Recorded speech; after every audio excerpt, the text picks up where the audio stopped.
Graça e paz do Senhor Jesus a todos. Hoje nós vamos dar início à gravação de Tito, um livro que compõe-se apenas de 3 capítulos, mas muito importante. Paulo escreveu essa carta aos cretenses, ao povo de Creta, onde Tito estava lá para ministrar a palavra, para levá-los ao conhecimento de Cristo Jesus. É muito importante esse começo dessa palavra, como ele se apresenta, já começando a mostrar a Tito qual era a missão dele, como ele deveria agir, qual era a função de Tito junto às igrejas de Creta. Diz assim: Paulo, servo de Deus e apóstolo de Jesus Cristo.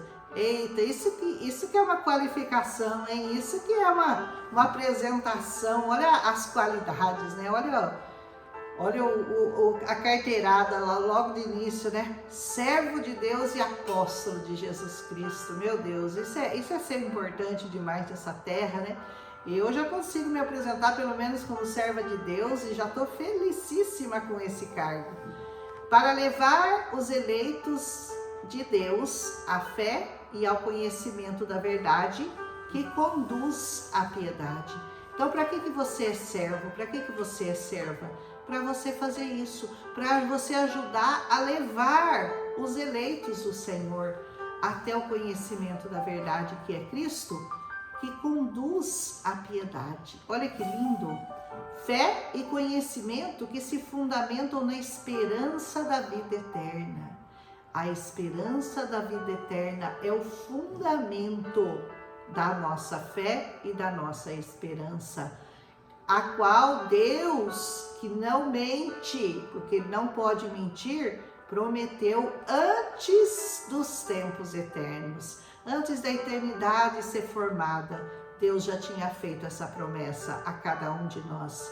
No devido tempo, diz Paulo, Ele trouxe à luz a sua palavra por meio da pregação que foi confiada a mim, por ordem de Deus, o nosso Salvador. Olha a confiança que o Senhor está depositando nas suas mãos, né? Essa mesma confiança que Ele depositou em Paulo, essa mesma missão que Ele deu a Paulo, agora isso foi confiado a nós, os servos deste século. Aleluia! A Tito ele diz, meu verdadeiro filho em nossa fé comum. Aleluia! Graça e paz da parte de Deus Pai e de Cristo Jesus, o nosso Salvador. Oh, glória! Qual seria então a tarefa de Tito lá em Creta?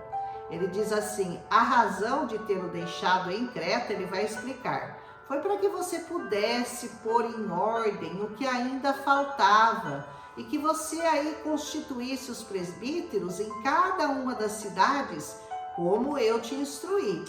E é preciso que o presidente ou que o presbítero seja irrepreensível. Essas qualidades dos diáconos, dos bispos e dos presbíteros, Paulo já havia dado na outra carta também, que ele escreveu aos Coríntios, aos Efésios.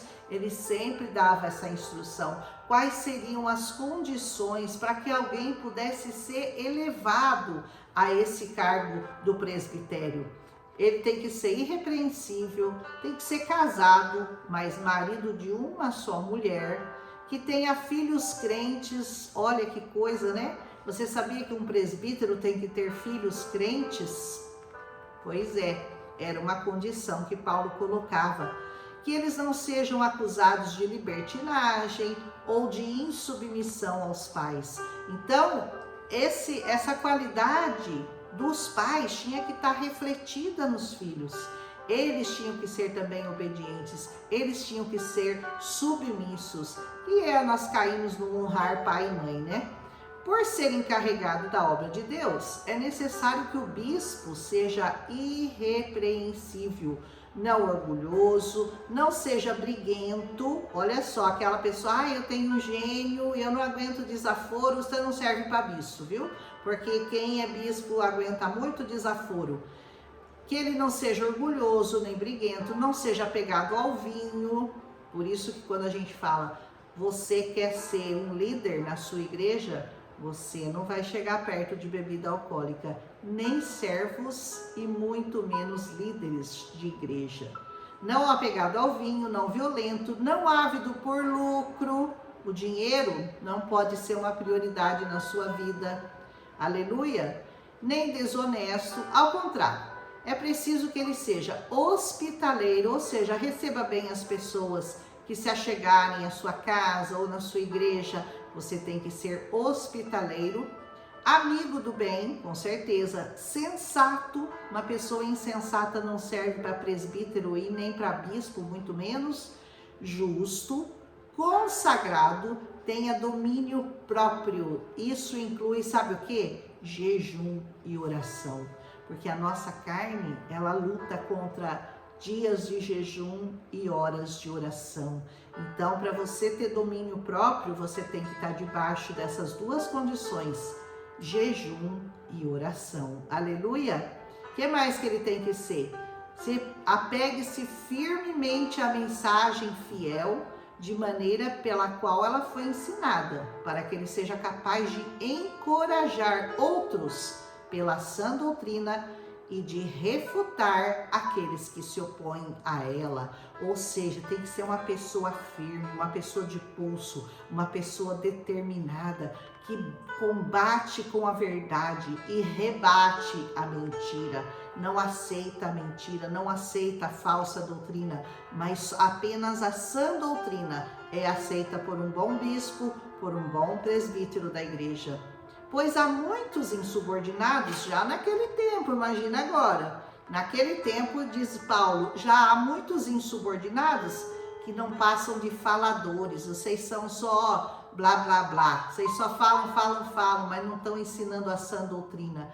E enganadores, querem enganar as pessoas, especialmente os do grupo da circuncisão. Sabe por que ele falava especialmente do grupo da circuncisão? Porque os judeus, por mais que eles aceitassem o Senhor Jesus, alguns se convertiam, mas eles não queriam desgrudar da lei. Eles não queriam sair debaixo da lei, eles não queriam se submeter somente à graça. Eles queriam pôr alguma coisa da lei, da circuncisão judaica, dentro da graça de Cristo Jesus. E Paulo não admitia isso, ele falava graça é graça, lei é lei, não vamos misturar. É claro que Jesus não aboliu a lei, mas ele a cumpriu.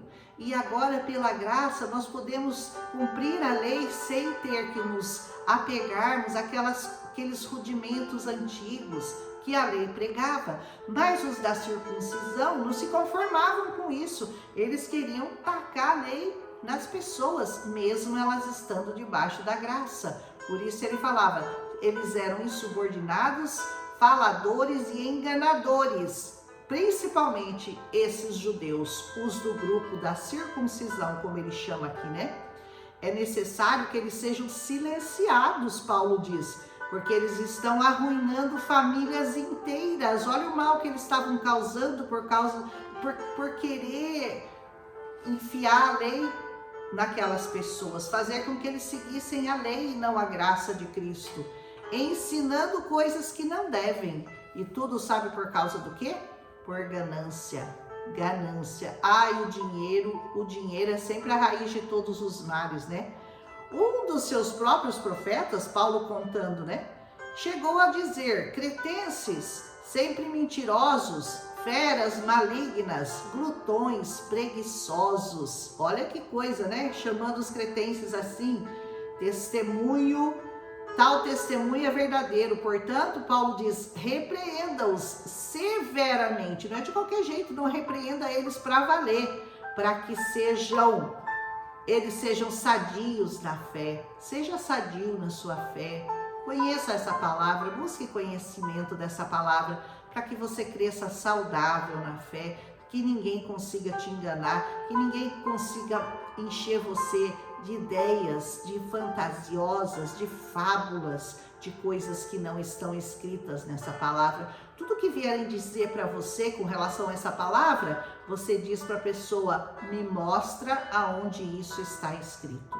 É muito importante, porque Jesus, ele venceu o diabo dizendo para ele, está escrito. Tudo que está escrito aqui você aceita. O que não está escrito aqui, você não aceita para a sua vida, aleluia? Para que sejam sadios na fé e não deem atenção às lendas judaicas. Eu não estou falando, eles queriam que eles acreditassem naquelas histórias que passava de judeu para judeu, virou lenda, e eles queriam que as pessoas vivessem debaixo daquelas lendas judaicas. E Paulo dizia, não, isso está errado, não permita, combata isso, Tito, vai para cima, seja firme, seja forte, seja corajoso, não deixe eles fazerem isso com as famílias, pregarem um evangelho que não é o nosso, que não é aquele que Jesus Cristo nos ensinou. E ele diz assim, as lendas judaicas e nem mandamentos de homens que rejeitam a verdade. Então não permita que eles façam isso, Tito. Para os puros, todas as coisas são puras, mas para os impuros e descrentes, nada é puro. As pessoas, elas veem pela lente daquilo que elas creem. Então aqueles que são puros veem impureza nas coisas. Os que são impuros veem tudo por meio de impureza. De fato, tanto a mente como a consciência, diz Paulo, deles estão corrompidas. Gente que tem a mente corrompida, tentando corromper pessoas que estavam iniciando suas vidas no Evangelho de Cristo. Eles afirmam que conhecem a Deus, mas por seus atos eles o negam. Eles são detestáveis, desobedientes e desqualificados para qualquer boa obra.